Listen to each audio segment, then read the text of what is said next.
Juan Kapitulo 6, versikulo 35. Si Jesus miingon kanila, "Ako mao ang pan nga naghatag sa kinabuhi.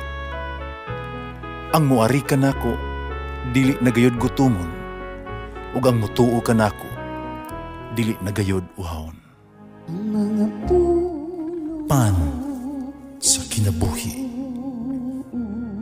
maglikon unta sa mong pagtuo ug gagaka kami sa pagtuman sa imong mahal nga kasuguan.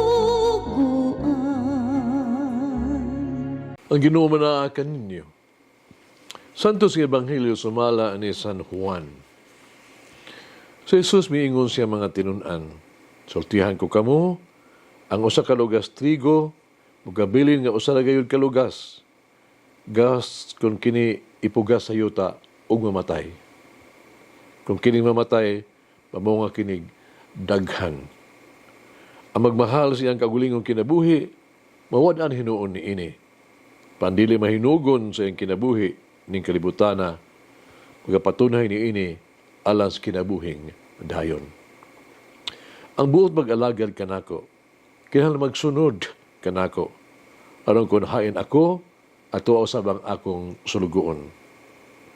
Ang akong amahan, magpasidungog kaniya, nga nag-alagad kanako." Ang Ebanghelyo sa Ginoo. Pasalamati ang Diyos sa tanang mga Diyos. Ang iyang gugma manungtanon, pasalamati ang Ginoo sa mga Ginoo. Ang iyang gugma manungtaron.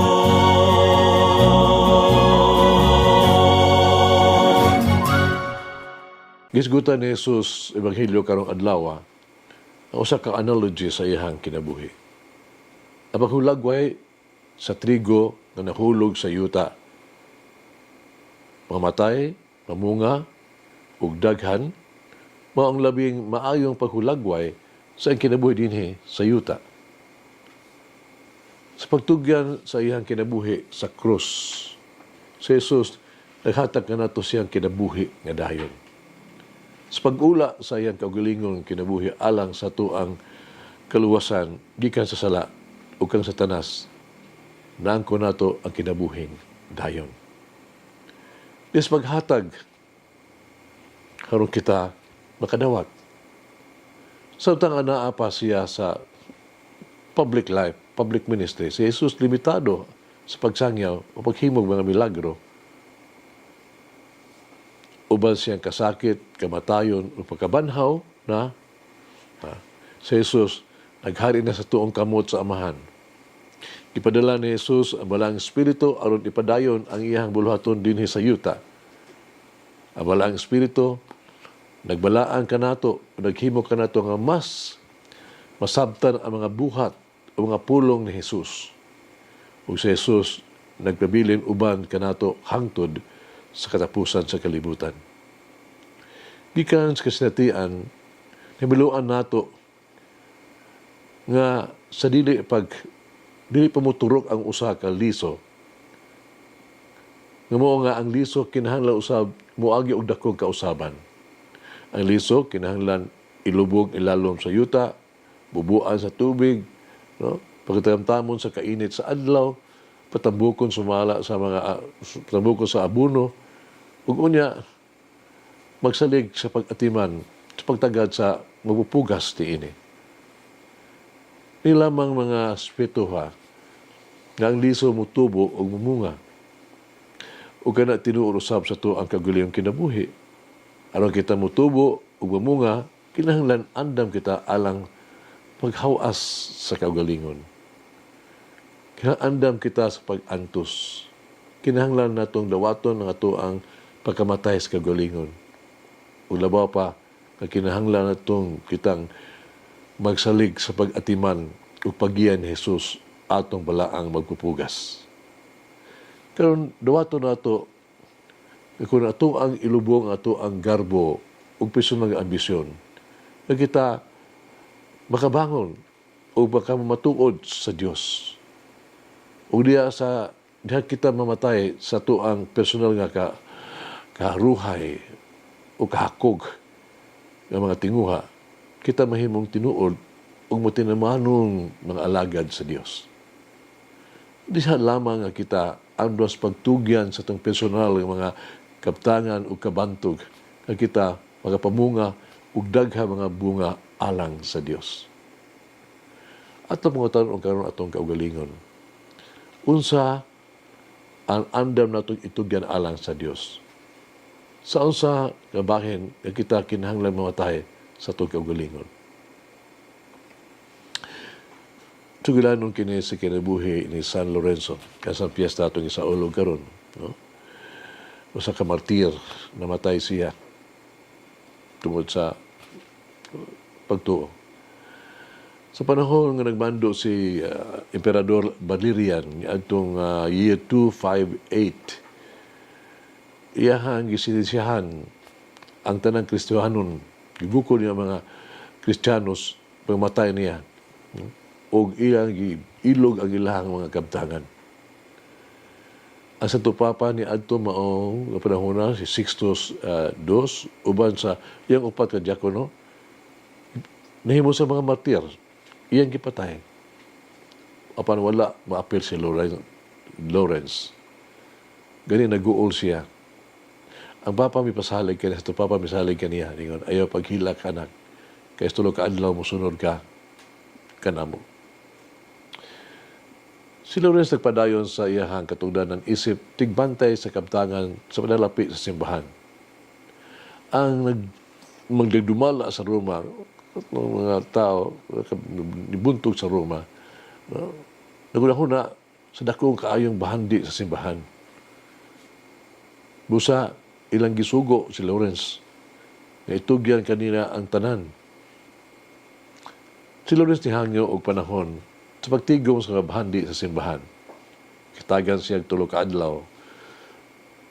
Magugihon kay siyang niyang gihatag ni Lawrence ang tanang salapi, no? Sa simbahan nga tos kabos. Nga miyembro sa katilingban sa simbahan. Yung gibaligya pa ganiya ang mahalon mga butang sa simbahan. Nga tos sa nanginahanglan. Unya si katulo ka adlaw, gitigom niya silang tanan, mga kabos, mga buta, mga bakol, mga sanlahon, mga ilo, mga balo. Iyang gidala silang tanan ngadto sa tagdubala sa Roma. Ngadto sa si Lawrence mipahayag, pumpa niya, kini mao ang bahandi sa simbahan. Nasuko kayo ang Pangulo. Imando niya nga si Lawrence sunugon hangtod mamatay. Gisunod dayon niya ang pagkamartir sa iyang obispo, si Sixtus II, sa dalan paingon sa langit. Agit kinabuhi. Sa unsang paagi ako kinahanglan mamatay sa akong kaugalingon. Unsang kinahanglan akong itugyan aron magkabot ang kinabuhing dayon. Nag-ampo kita. Nagugmaong Amahan, Diyos sa langit ug yuta. Kanunay ka nga naminaw sa mga pag-ampo. Kanunay ka nag-atiman sa mga panginahanglan. Uban sa may rusulon na kasing-kasing. Lubos nga panggipangayo sa imo ang nako ang imong pasaylo. Pasiluang ako ang kasuko, ako ang pagkawahitason. Pasilo ako sa akong kahakog. Sa paagi, sa ako ang mga sala. Pasiluang ako ang pagkawalay pagtagad ug pasigarbo nga ginaiyang sa nagabuhon. Uban sa minulsulong kasing-kasing, ako mapumsanon ng ayo. Kay mong kusog aron ako makalingkawas sa mga bisyo, makalingkawas gikan sa ko ang mga mangitin kagagahapon ug mahing kalingkawas gikan sa ko ang kaulaw nga mga sekreto. Higmaong Amahan, Diyos sa langit ug yuta.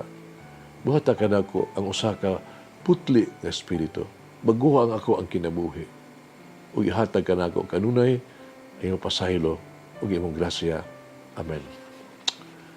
Mama Mary, obtain for me the grace to face trials joyfully, trusting in the promise of eternal happiness. St. Lawrence, pray for us. Langin ang Diyos magagahom sa tanan, Ama na Anak, Espiritu Santo. Amen.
May the Lord of the divine mercy bless us all, heal us from all diseases and suffering.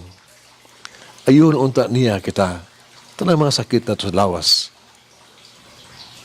o sa kalag, body and soul. In the name of the Father, the Son, and of the Holy Spirit. Jesus, I trust in you. Amen. Whoever eats the bread of life will never hunger, says the Lord. Kay galaan inyong nabati ang pagpaambit ug hamubong pamalandong sa pulong sa Dios pinaagi sa tulumanon pan sa kinabuhi nga gidumala ni Monsignor Daddy Silva. Hangtod na usab sa sunod higayon, daghang salamat.